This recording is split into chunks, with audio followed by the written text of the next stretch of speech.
UP तक देख रहे हैं आप, मैं हूं आपके साथ गौरांशी श्रीवास्तव। ये भीड़ जो आपने अभी इस खबर के शुरू होते ही देखी, ये भीड़ है मथुरा में, ये भीड़ है चंद्रशेखर आजाद के समर्थकों की।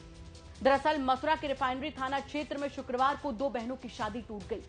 दबंगों की दबंगई के चलते न सिर्फ बारात बैरंग लौट गई, बल्कि दुल्हनों के फूफा के ऊपर वार किया गया। आरोपों के मुताबिक और तो और जो दूल्हा पक्ष आया था उसमें दूल्हों के पिता का सर तक फोड़ दिया गया था। अंजाम सबके सामने है।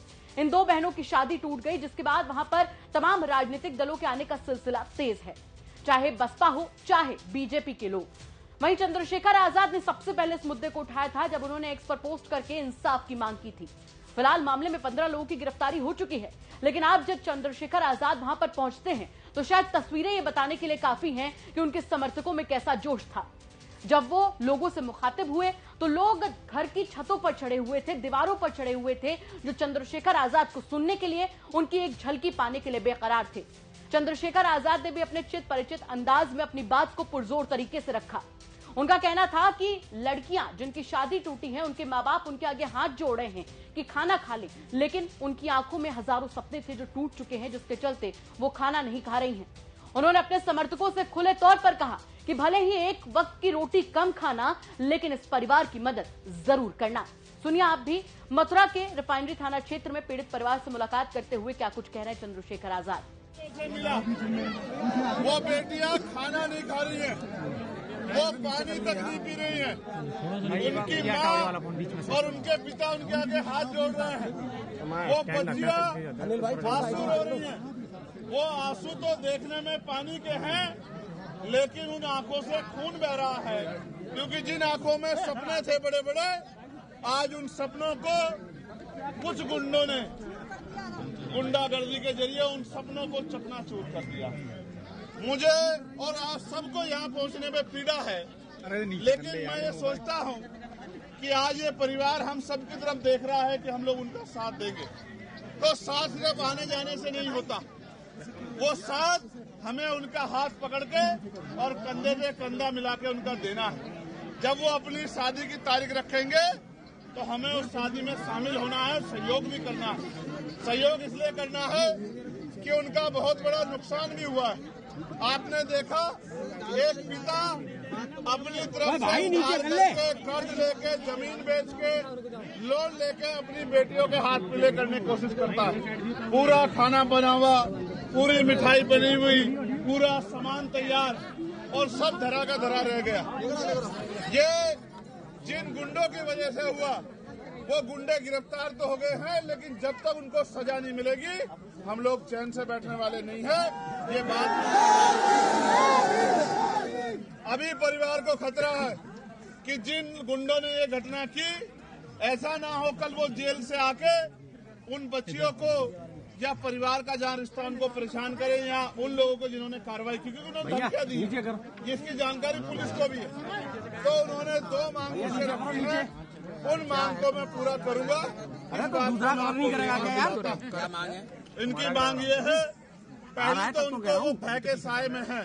हालांकि मैं मानता हूं कि किसी भी जाति में सब लोग बुरे नहीं होते। कुछ ही लोग ऐसे गुंडा तत्व होते हैं जो गांव के संस्कार और बहन बेटियों के सम्मान की परवाह नहीं करते। मैं मानता हूं हर जाति में ऐसे आदमी बहुत बड़ी संख्या में नहीं है।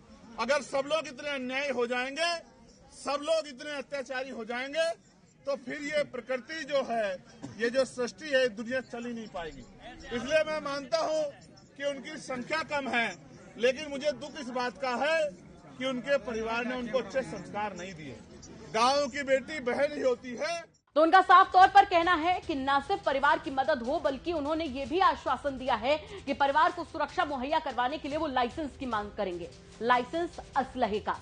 दरअसल लड़कियों के पिता ने ही मांग रखी है कि उन्हें असलहा दिया जाए, क्योंकि उन्हें अपनी जान का खतरा है। एक बार सुनिए आप पीड़ित लड़कियों के पिता क्या कुछ कह रहे हैं। और क्या आश्वासन दिए गए, शादी के लिए कुछ बता के गए और क्या कह गए? उन्होंने बोला था जब शादी होगी तो मुझे बुलाना, मैं आऊंगा। अब शादी के लिए क्या तैयारी कर रहे हैं आप? कहाँ लड़का ढूंढ रहे हैं? अब शादी के लिए अब देखो, अब जल्दी हो जाएगा। जल्दी हो जाएगा। हाँ। और क्या कहा उन्होंने, क्या क्या समझाया, क्या कुछ बातें कही? उन्होंने मेरे परिवार की सुरक्षा के लिए बोला, और बहुत सारी बातें कही। चलिए विस्तार से इस मामले को भी आपको बता देते हैं। ये पूरा मामला मथुरा के रिफाइनरी थाना क्षेत्र का है, जहां पर शुक्रवार को 2 बहनों की बारात आनी थी। लड़कियां तैयार होने के लिए ब्यूटी पार्लर जाती हैं। जब वो ब्यूटी पार्लर से अपने फूफा के साथ में लौट रही होती हैं, तो आरोप है कि रास्ता न मिलने के चलते 2 दबंग रोहताश यादव और पिंटल यादव ये भड़क जाते हैं और आरोपों के ही मुताबिक ये लड़कियों के फूफा को पीटना शुरू कर देते हैं। जाहिर सी बात है, लड़कियां गाड़ी से उतरती हैं बीच बचाव के लिए, तो पता चलता है कि इन्होंने लड़कियों के ऊपर भी कीचड़ फेंक दिया। जिसके बाद वो यही नहीं रुके, वो बारात में घुस गए और बारातियों पर भी जमकर उन्होंने हमला किया। ट्रैक्टर से वाहनों को क्षतिग्रस्त किया और तो और जो दूल्हे आए थे, जिनकी बारात राजस्थान के डींग से आई थी, उन दूल्हों के पिता पर ऐसा वार किया कि उनका सर फोड़ दिया। जिसके बाद दूल्हे के पिता नाराज हो गए और बारात बिना शादी के वापस लेकर लौट गए। लड़कियों की शादी टूट गई, लड़कियां रोती रह गईं, लेकिन आखिरकार अंजाम वही हुआ जो किसी ने सोचा नहीं था। शादी की खुशियां मातम में बदल गईं। जिसके बाद जब यह मामला प्रकाश में आया तो चंद्रशेखर आजाद ने गिरफ्तारी की मांग की। अब जब सभी लोगों को गिरफ्तार कर लिया गया है तो उनका कहना है कि परिवार को सुरक्षा की जरूरत है। उनको जब तक सजा नहीं मिलेगी हम शांत नहीं बैठेंगे। वहीं दूसरी तरफ इन तस्वीरों में आप देखिए कि कैसे चंद्रशेखर आजाद के समर्थक हाथ में भीम आर्मी का झंडा लिए वहां पर पहुंचे हुए हैं। बाबा साहब अंबेडकर के जिंदाबाद के नारे लगा रहे हैं, चंद्रशेखर जिंदाबाद के नारे लगा रहे हैं और ये छतों पर चढ़ी हुई भीड़ बता रही है कि वहां पर चंद्रशेखर आजाद के समर्थक कितने पुरजोर तरीके से पहुंचे हुए हैं, उनका समर्थन कर रहे हैं। आजाद समाज पार्टी के राष्ट्रीय अध्यक्ष व नगीना से सांसद चंद्रशेखर आजाद यहाँ पीड़ित युवतियों के गांव में पहुंचे और पीड़ित परिवार से मिले। परिवार से मिलने के बाद जो उनके यहाँ समर्थक बड़ी तादाद में यहाँ पहुंच गए थे, हजारों की तादाद में, उन्होंने अपने समर्थकों से यही कहा कि कैसे भी हो इस पीड़ित परिवार की शादी के लिए मदद की जाए और आप सब लोग जो मेरे समर्थक यहाँ आए हैं, चाहे एक टाइम का भोजन ना करें लेकिन इस परिवार की मदद जरूर करें।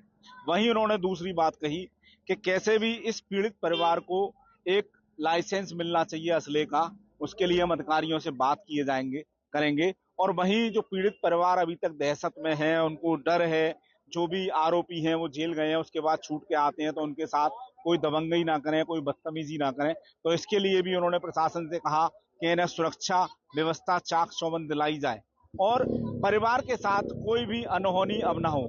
और जो यहाँ उनके समर्थक थे उन्होंने कहा कि जब भी उन बेटियों की शादी हो तो आप सभी लोग यहाँ आए और उसमें अपना सहयोग दें। फिलहाल चंद्रशेखर आजाद, जिन्होंने राजनीतिक तौर पर सबसे पहले इस मुद्दे को उठाया था, वो जब मथुरा पहुंचते हैं तो परिवार की सुरक्षा की मांग करते हैं, परिवार से मुलाकात करते हैं और कहते हैं कि हर जाति के लोग, हर जाति में हर इंसान बुरा नहीं होता है।